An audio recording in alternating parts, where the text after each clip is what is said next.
Chapter 6. Mother's agitation is sudden and fearful.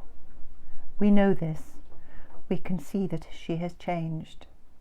She is moving closer and closer to the end, and suddenly she does not want to go. So now, my mother is no longer smiling that peaceful smile. She sleeps, so much sleep. Her breathing strong and rasping, and suddenly she throws back the covers and tries to get out of bed. She wants to get up. She wants to go. She wants to go somewhere, next door, into the bathroom, into the kitchen. Why not? She says when I ask her if she is getting up. Why not? She says, as if I am challenging her. The subtext is, I am coming back and I am in control. I am not as ill as you think, and you cannot stop me. I will not have this dying anymore, and I am getting up so that I don't have to do it. I dare you to stop me. Her eyes are fierce now. She has not the gentle eyes she had yesterday. They are suspicious and angry now. I made pasta for Alexia, my cousin's son, and me tonight, and heard Mother stir next door in her hospital bed in the dining room.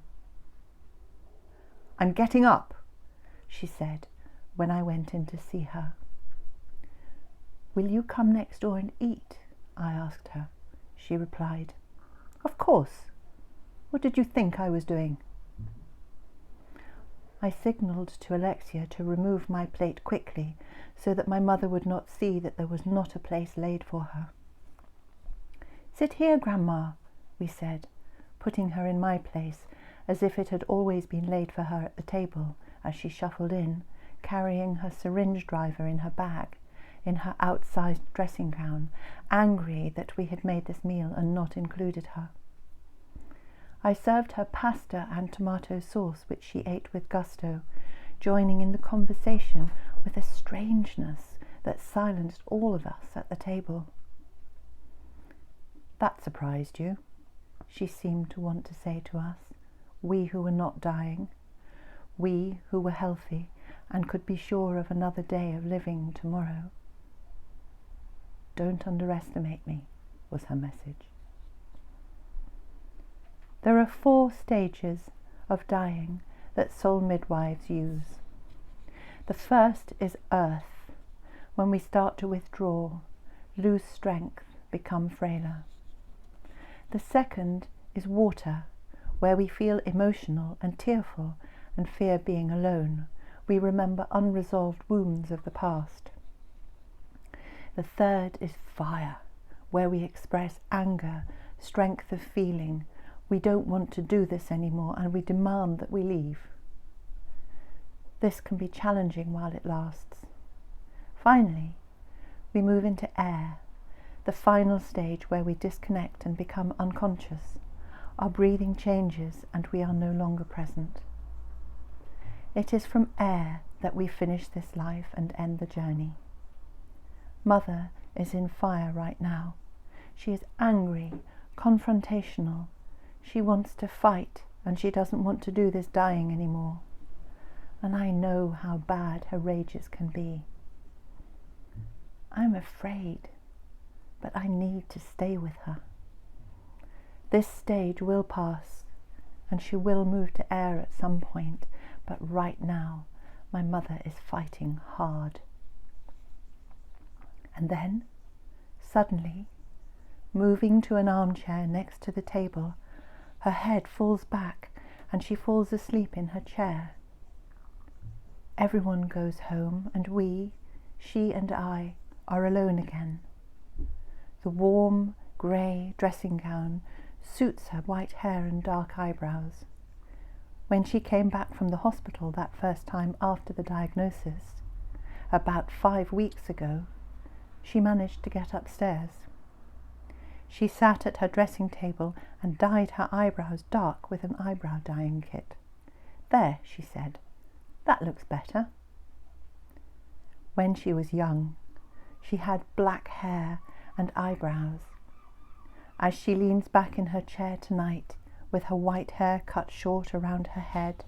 Her dark eyebrows look very beautiful and frame her tired, sunken eyes. The line of her eyelashes along her closed eyes, once long and black too, is still black, and it gives her strong face in repose. You know where all her features are. They are beautifully defined.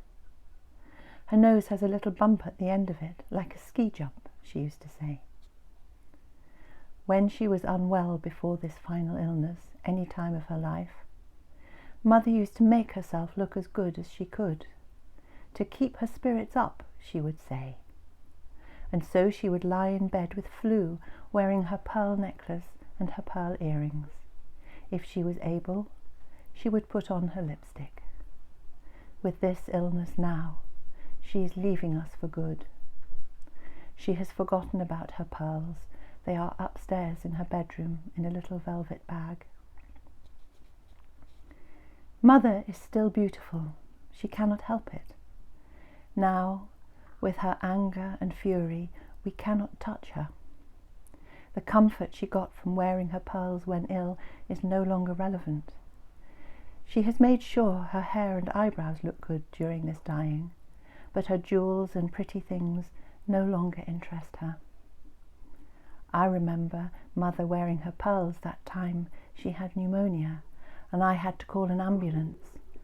And I will make sure when all this is over that all my hankies have lace on them, and I will remember that in the end it may not matter at all. Mother's mouth is moving quietly, and there is a flicker of a smile from time to time. I am watching her and wondering where she is in her mind.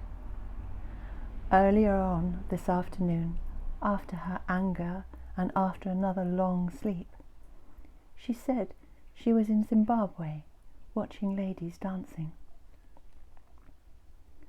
This dying is a relentless affair.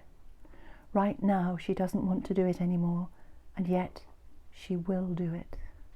She has to. It is taking so much time. She is not enjoying it, and it is not going to be long now. Sometimes I think it is any day now. Sometimes I think it is weeks. She is so death-like when she sleeps. Her mouth is open and slack, and her skin waxy and yellowish. When she wakes and comes to, she is beautiful again, and the anxious crease between her eyebrows in her forehead is no longer there. She smiles, and now I think she smiles because it keeps us happy. It keeps us from asking her questions and her from having to answer them. Today, she did not smile. We have ended up sitting together on 2 separate recliner chairs in the sitting room. It is 7 in the morning, and this seems to be the only place I can put Mum that she will stay.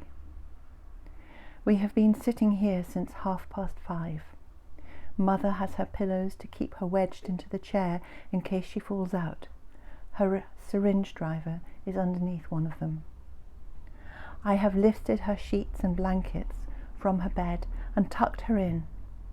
She was shivering and in pain, and I secured her into this chair as if she were one of my children suffering from a fever in the night.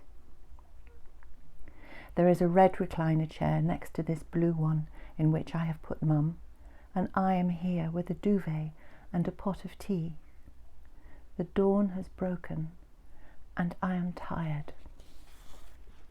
I found Mother sitting on the far side of her bed at 4 o'clock this morning. She was cold. All her bedding was scattered on the floor, and she had managed to wee in a corner of the room onto the carpet. Having done that, it seemed she could not work out where to go or how to get there, so she just sat. It was painful for her to get back into bed, but she did so, and I placed pillows around her in the way Alexia had shown me and told her I would be back when it was light. But I heard her shifting an hour later, and found her anxious to get up and leave her bed again. Her pain is so bad that she can't lie down, and so I thought, as she has found the strength to get off her bed to try and move out of the darkened sitting room with her syringe driver balancing in the small bag over her shoulder, if I can get her into this reclining chair here, I can sit in the one next to her. Her determination to get up and walk away from her bed gave her a frantic strength, made all the more worrying by her confusion and disorientation. Messages ping onto my phone night and day from my cousins in America, Australia, the UK, and Ireland on a group message set up to keep everyone up to date with Mum's illness. This night, I messaged that I was worried, out of my depth, and trying to keep her still despite her pain and agitation. Messages came back saying, "Stay with her, pray for her, watch her, and make yourself a cup of tea. Soon it will be daylight and you can call someone." And so I made some tea, and I am glad. Finally sitting on these two chairs for a while until Mother wakes again and tries to find another place of safety somewhere, I am comfortable. But I cannot rest. Mother is agitated and plucking the air and the blanket. She is trying to say things, and she is not awake, but once or twice she opens her eyes. "Look at me, Mother," I say, and she does, but I don't know if she can see me. So here we sit. She is fast asleep now, for as long as it takes before she wants to move again. Her mouth is open and her jaw is dropped. That is how I know she is deeply asleep. I am watching her for signs that we'll start our shuffle to another place in the room. And I hope she won't do it now. I am tired, and I don't know where to put her next. No one is coming for another 3 hours, and if she keeps wanting to walk, 3 hours is a long time to fill.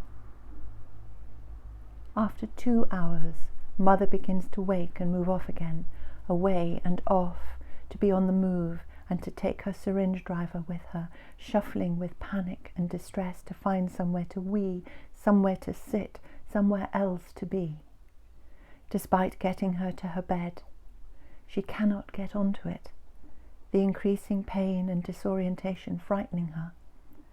I try to get onto the bed and hold her against me to help her lie down, but the pain is too intense. She is desperate for a wee. I get off her bed and press the button to put the back of the bed up to a sitting position, shuffle her onto the mattress somehow, and prop her up with pillows. In desperation, I tell her to wee in the bed. When the carers and Macmillan nurses come later on, they can wash her, and they will know how to help her. I sit on her commode next to her. She falls into a doze, and at 8:30, I call Macmillan nurses to come and save us. Later that day, I sit beside her as she sleeps. She wakes up and says to me now that it is finished, it is over, and that it is good. I go into the kitchen and cry with Dominic, my youngest brother. I want to know what she is seeing as she sleeps. I want to know what this stage is like for her. I want to know if there is emptiness in her mind, a blankness and a blackness, or if there are scenes playing out across her dreams. If they are they good or not?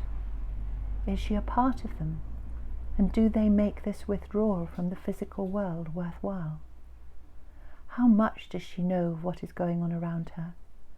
And does it matter that she cannot respond? Yesterday, she said she was finding peace in Scotland. She woke and said that there were so many links to Scotland, and that she had just been there now. Before that, she said that she was in an art class drawing a leg, a beautiful leg with graceful curves and shapes and she traced the curve of this leg in the air with her hand, her eyes still closed, and her voice hardly more than a whisper. 6 months later, Dominic would go to Scotland, where finally he too would die of his cancer. Perhaps Mum could see this in her strange dream world, and was preparing to go there and wait for him. Where, then, is she now? This is when I think she will die soon. And then, when the fog clears and she comes back, she's focused and aware. When I was at school and very ill for a couple of months in the infirmary of the convent at which I boarded, I remember waking in the long nights many times in great distress to see the nurse, Sister Francoise, in her dressing gown and headdress, sitting on the commode in the darkness, knitting and keeping me company throughout the nights. I loved Sister Francoise forever after that, and I loved how she brought me little trays of tea in a small brown teapot with a knitted woolen tea cosy every 4 hours during the day. I remember too one of the very fierce nuns from the kitchen, a large, red-faced and angry lady, coming into my room and presenting me with a small cake she had made and iced for me. She stood awkwardly in the room with her hands behind her back, frowning, before suddenly producing the cake, giving it to me and leaving the room before I could thank her. I loved her forever too after that. Small acts of kindness that required nothing more than the acceptance of them. That is why I am sitting with Mum now, whether I think she can see me or not, because perhaps just for one moment the fog clears and she is back enough for her to see me here, with her, like Sister Francoise, knitting in the night in her nightie and nun's headdress on my commode all those years ago. I want Mother to tell me what this is like for her. Where is she? What is she doing? What does she know? I have seen this detachment many times before. I have seen this stage many times before, but I have never known the person who is dying in the way that I know my mother. A year later, Alan entered his fire stage in the hospice, lying in his bed with the sides up to prevent his falling, his syringe driver attached, his blankets and pillows arranged to soothe and comfort his painful body. Unlike Steve, Alan had not become jaundiced and thin. He had been very afraid of this ravaged thinness, and it is a strange blessing that he did not experience it. He kept his size and physique despite the advancement of his cancer. As the end approached, Alan called on all his remaining strength and began to try and leave his bed. "Leave me alone," he repeated over and over to his son as he tried to leave his bed during a fraught night at the hospice. "I'm dying." Later, when I came in to sit with him, he managed to get his legs over the metal side of the bed in an effort to leave. Putting him back safely in his bed, he became more and more agitated, and pushing back his covers, he made for the corner of the bed between the metal sides. The determination on his face was unmistakable. He intended to leave. Throwing my arms around him as he tried to escape, we were thrown back onto his discarded blankets, and then, settling him, I watched as he waved his hands around him, plucking imaginary bits from the air. Time and time again, he tried to push me out of the way and run. Alan was strong and tall from a lifetime of playing sport, and it took all my strength to prevent him. I called the emergency bell. It took 3 nurses to get him back into a position in bed before he calmed down. "Alan, my husband," I said to him, holding his head, "this is your safe place.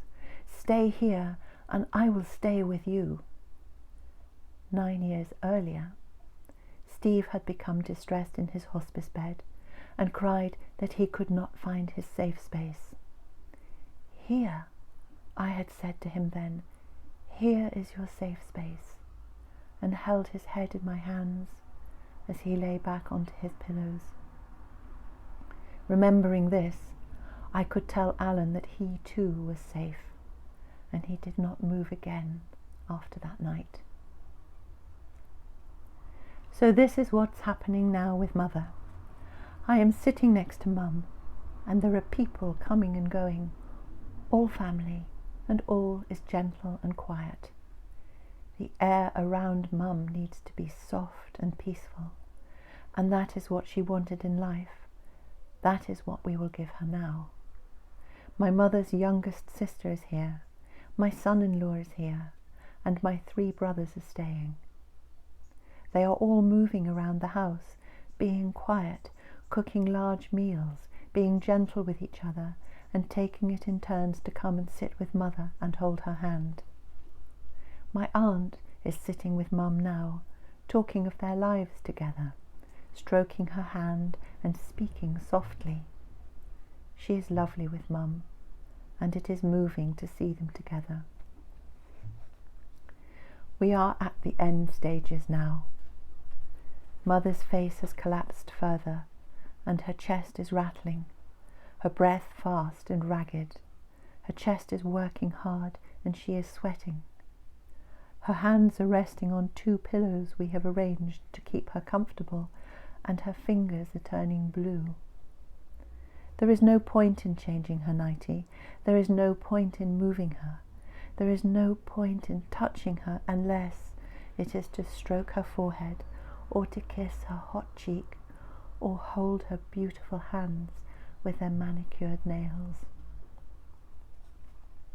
We have a suction machine from Macmillan Nurses to remove the secretion on Mother's chest. I hate that job, and so my aunt is doing it with care and attention.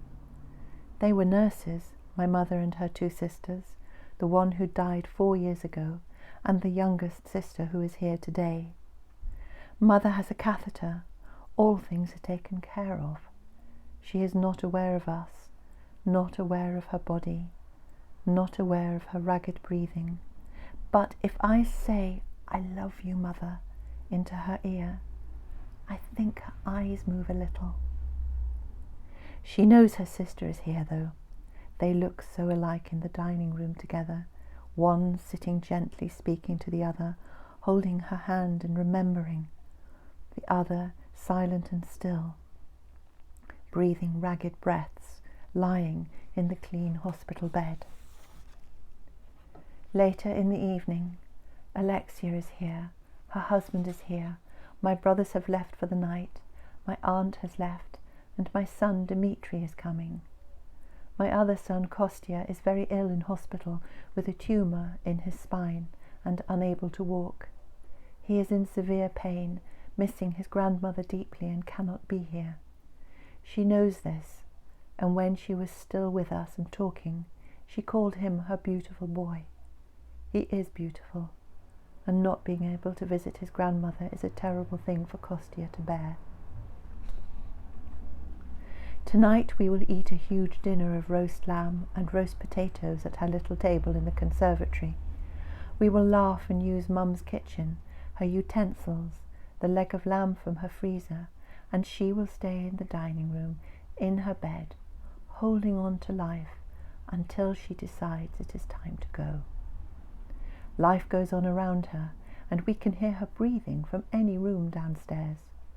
We keep the floor hoovered, the flowers fresh, and we make sure that if she were suddenly to wake and look up, everything in her line of sight is beautiful, fresh, clean and light. She is lying amongst us as we cook, talk, think, sit, laugh and do the housework. We have her with us, dying hour by hour, and no one finds it too hard anymore, no one questions it, and when everyone goes home later tonight, Alexia and I will sit and hold a vigil with her on the 2 reclining chairs, so that not only is Mother not alone, but we are not alone. This is the same place where Mother and I played out that last frenetic fight against the inevitable decline of her cancer a few nights ago. These are the chairs we sat on side by side in the small hours of the morning only a night or so ago. She, too exhausted by the pain and the morphine in the syringe driver, and too distressed by her confusion and lack of control to stay awake. Tonight, Alexia and I will sit there and spend the night in harmony, waiting for the moment that Mother decides to go. It may not be tonight, it may be tomorrow, or the next day, or whenever. The commode, the wheelchair, the basket of medication, the nappies are all redundant now. I would like to clean them up and put them away. Mother likes order. I like order. There is nowhere to put them, so we have to keep them here, and she will not mind. If people die alone, are they alone? Do the dead come silently and invisibly to take them away? And do they come with love and light? Or do they just come and wait and watch? Mother is not alone, but does it mean anything to her? She could be alone. She is comfortable and all is taken care of. But does it mean anything to her that we are all here, carrying on our lives around her, including her in our days and nights with love and respect?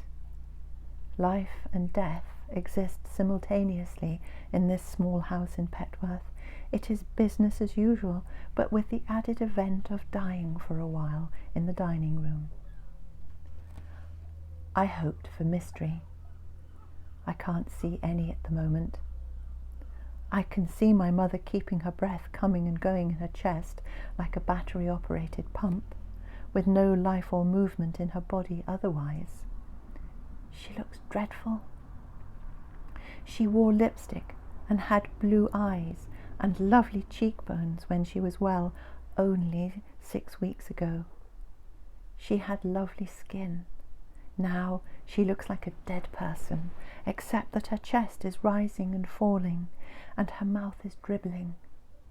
Her skin is waxy and yellow, and her fingers are turning blue. She looks hot. I opened the window, but someone has closed it. My friend Jill told me that we must keep the window open for the soul to leave. Jill is a wonderful palliative care nurse and has been so helpful to me. I will open it again. Maybe that will be the mystery. Maybe I will see a light leave her body and disappear through the window. If it is open.